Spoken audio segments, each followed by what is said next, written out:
ስሜ መለስ አበራ እባላለሁ። እዚሁ ከአዲስ ከተማ ክፍለ ከተማ ወረዳ 13 ነዋሪ ነኝ።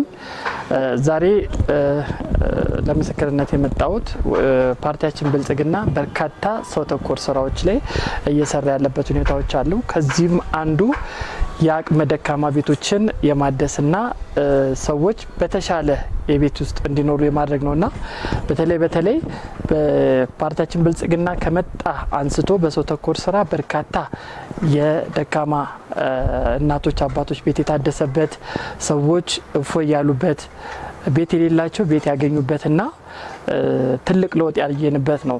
እዚህም ራሱ አንዱ ማሳያ ነው ብዬ ነው የምወስደውና ፓርቲያችን ለሰራው ስራ ትልቁ ማለት ነው አንዱ እኔ እማኝ ነኝ ማለት እችላለሁ። ምክንያቱም የፓርቲያችን ለውጦች በየጊዜው በምናየው በከተማችንም በሰው ተኮር ስራዎችም ሰፋፊ ስራዎች እየተሰሩበት ያሉበት ሁኔታዎች ነው ያሉትና ለዚህ እኔ አንዱ እማኝ ነኝ።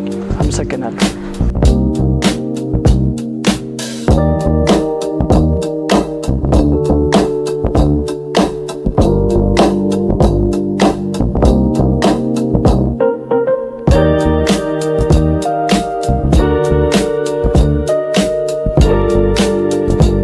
ፓርቲያችን ብልጽግና ከሴቶችና ህጻናት ወይ ደግሞ ከወጣቶች ጋር ተጠቃሚነት ከማድረግ አኳያ በርካታ ሼዶችን በመስጠት የስራ እድል እንዲያገኙና የስራ አጥነትን እየቀረፈ ያለበት ሁኔታዎች አለ።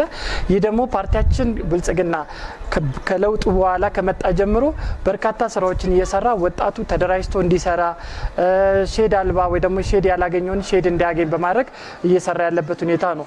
ይህ ደግሞ አንዱ ማሳያ የሆነበት እዚህ አምስት ወጣቶች ተደራጅተው ሼድ አግኝተው እንዲሰሩ የተደረገበት ነውና ለዚህ ደግሞ እኔ አንዱ እማኝ ነኝ ማለት እችላለሁ። አመሰግናለሁ።